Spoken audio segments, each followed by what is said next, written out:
Bismillahirrahmanirrahim. Assalamualaikum warahmatullahi wabarakatuh. Alhamdulillahirabbil alamin. Wabihi nasta'in wa ala umurud dunya waddin wa ala alihi wa sahbihi ajmain, amma ba'du. Hai, perkenalkan, nama saya Eko Azka Sobriah. Saya dari Ilmu Hadis 4B. Di sini saya akan melaksanakan tugas sejarah peradaban Islam yang ditugaskan oleh Bapak Dr. Fuad. Bismillahirrahmanirrahim. Dalam perjalanan panjang sejarah dunia, lahir sebuah peradaban yang menerangi zaman kegelapan dengan ilmu, budaya, dan keimanan. Dari gurun pasir Arab hingga istana-istana megah di Andalusia, peradaban Islam membangun jembatan pengetahuan yang menghubungkan timur dan barat. Inilah kisah tentang kejayaan, inovasi, dan warisan abadi. Inilah peradaban Islam. Setelah mendapatkan wahyu dari Allah dan pengangkatan kerasulan, Rasulullah SAW mendapatkan tugas, yaitu agar memberi peringatan kepada kaumnya untuk menyembah kepada Allah Subhanahu wa Ta'ala.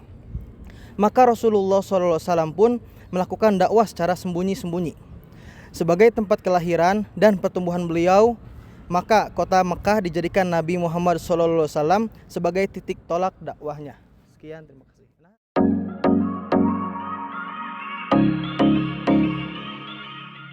Pada awalnya, metode dakwah yang dilakukan Rasulullah SAW bersifat sirriyah, yaitu bersembunyi-sembunyi. Berlangsung selama 3 tahun pertama dakwah beliau SAW.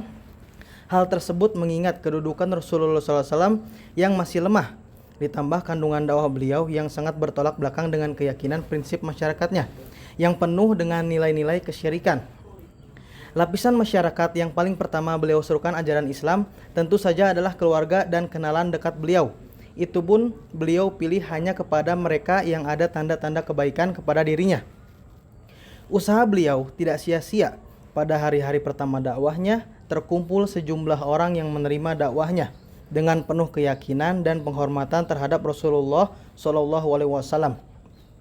Merekalah yang dalam sejarah Islam dikenal sebagai As-Sabiqun al-Awwalun, yaitu generasi pertama yang menerima Islam. Orang terdepan dari kelompok ini adalah istri beliau sendiri, Ummul Mukminin, yakni Khadijah binti Khuwailid. Kemudian budak beliau SAW, Zaid bin Harithah.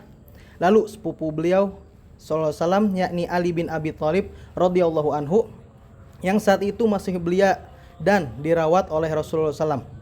Kemudian sahabat dekat beliau yaitu Abu Bakar As-Siddiq radhiyallahu anhu. Abu Bakar As-Siddiq radhiyallahu anhu setelah masuk Islam langsung turut serta berdakwah lewat usaha beliau, ditambah perangainya yang terpuji serta kedudukannya yang terhormat di tengah masyarakat.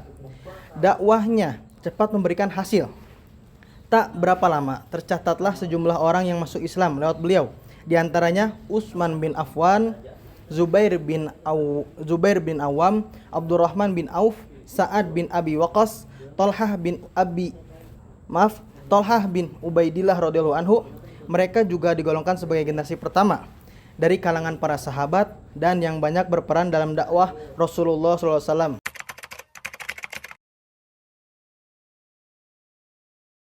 Kemudian satu demi satu masyarakat Quraisy masuk Islam seperti Bilal bin Rabah, Abu Ubaidah, Amir bin Jarrah, Abu Salamah bin Abu Al-Asad, Al-Arqam bin Abi Arqam, Utsman bin Maz'un, Fatimah binti Khattab, yaitu saudara perempuan Umar bin Khattab, Khabbab bin Ard, Abdullah bin Mas'ud, dan lainnya.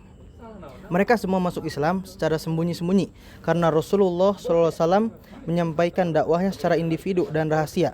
Sementara itu wahyu diturunkan umumnya pendek-pendek, namun memiliki tekanan kuat untuk kebersihan hati dari berbagai kotoran duniawi.